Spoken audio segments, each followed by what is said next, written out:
রাত জাগো দিন জাগো, নিরাপত্তার কি আছে? সব জায়গায় তো একই অবস্থা। পুরুষের মানসিকতা যদি যতক্ষণ না ঠিক হবে ততক্ষণ পর্যন্ত এগুলো ঘটবে।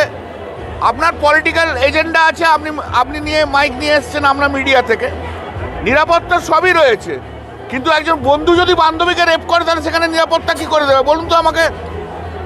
দর্শক, আপনারা শুনলেন টিএমসি এমএলএ এর বক্তব্য। কল্যাণ ব্যানার্জি এবং কোর্টের আইনজীবী তার বক্তব্য এরকম হতে পারে, মানে এটা আশা করাই যায়। কারণ যেমন যেমন ঝাড় তেমন বাস, এটা তো মানে বলার কোনো অপেক্ষা রাখে না। কারণ ঝাড় যেমন হবে বাস তো তেমনই হবে।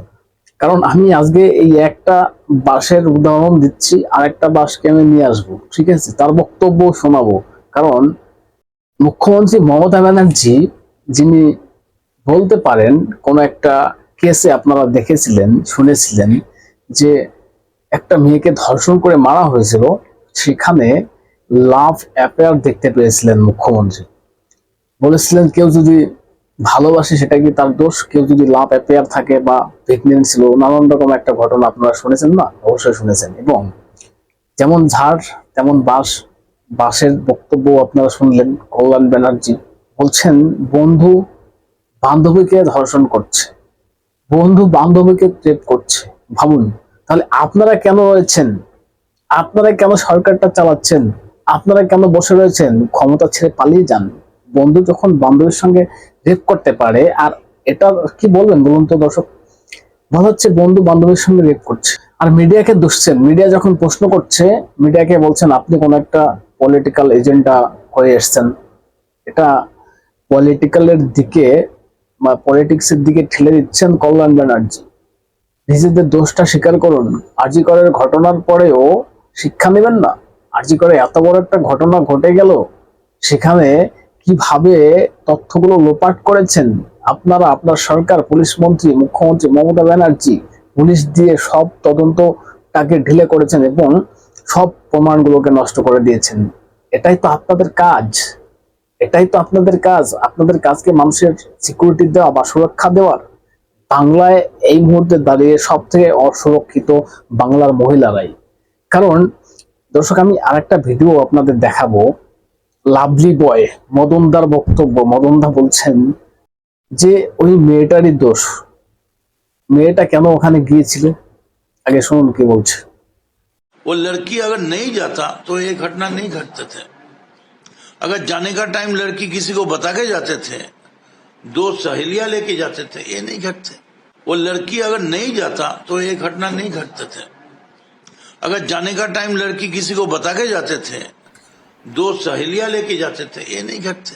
वो लड़की अगर नहीं जाता तो ये घटना नहीं घटते थे। अगर जाने का टाइम लड़की किसी को बता के जाते थे, दो सहेलियां लेके जाते थे, ये नहीं घटते। वो लड़की उधर नहीं जाते तो ये घटना नहीं घटती। মদনদা, লাভলি লাভলি, এ হচ্ছে আপনার বক্তব্য। কারণ ঝাড় যেমন বাস তো তেমনই হবে, তাই না? একই ঝাড়েরই তো বাস। মুখ্যমন্ত্রী লাভ এপার দেখতে পাচ্ছেন, আর কল্যাণ ব্যানার্জি বন্ধু বান্ধবীকে দেখছেন, মানে বন্ধু বান্ধবীর দিকে ঠেলে দিচ্ছেন। বন্ধু যদি বান্ধবীকে ধর্ষণ করে, আপনারা রয়েছেন কি করতে? সরকারে আপনারা রাজ্য ছেড়ে পালিয়ে যান না, ক্ষমতাটা ছেড়ে দিন না। আর আপনি বলছেন মেয়েটা ওখানে কেন গেল, কিসের জন্য গেল?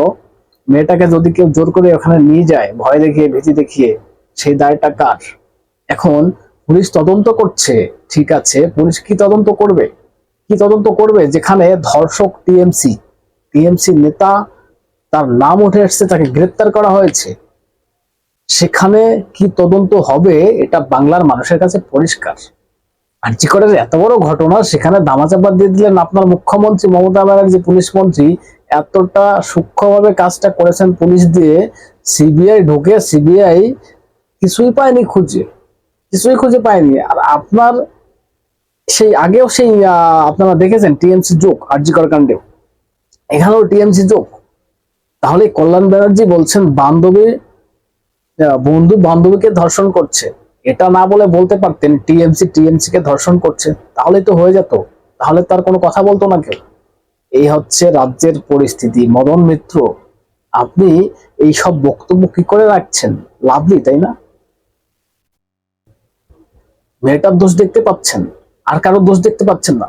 রাজ্যটা চালাতে অক্ষম আপনারা। বাংলার মেয়েদের সুরক্ষা আজকে তলানিতে। লক্ষ্মীর ভান্ডারের 500,000 টাকা দিয়ে মেয়েদের পরিস্থিতি, নারীদের পরিস্থিতি, মহিলাদের পরিস্থিতি এরকম হয়েছে। বাংলার মহিলারা ভাবুক এবার, 500,000 টাকা চান না, নিজের সুরক্ষা চান না, নিজের সিকিউরিটি চান, নিজের কর্মসংস্থান চান, চাকরি হারানোর রাস্তায় বসে কাঁদছে। এই হচ্ছে রাজ্যের পরিস্থিতি। একটা ঘটনা ঘটেছে, সেটাকে তদন্ত করে দেখতে হবে, দেখবে পুলিশ, কিন্তু কি তদন্ত করবে দর্শক সেটা আপনারা পরিষ্কার জানতেই পারছেন বা বুঝেই গিয়েছেন অলরেডি, ঠিক আছে। কিন্তু মদন মিত্র এইসব বক্তব্য রাখছেন, কল্যাণ ব্যানার্জি এইসব বক্তব্য রাখছেন, এগুলো শুনে কি ভালো লাগছে? এগুলো শুনতে ইচ্ছা করছে? শুনতে চাই, মানে এগুলো কি আপনারা শুনতে চেয়েছিলেন? বাংলার মেয়েকেই চায়, তাই না? এই হচ্ছে সেই মেয়ের নমুনা। দর্শক কি বলবেন? আপনাদের গুরুত্বপূর্ণ মতামত জানাবেন কমেন্টস করে, এবং নজর রাখবেন হাব চ্যানেলটা সাবস্ক্রাইব করে পাশে থাকবেন, সঙ্গে থাকবেন।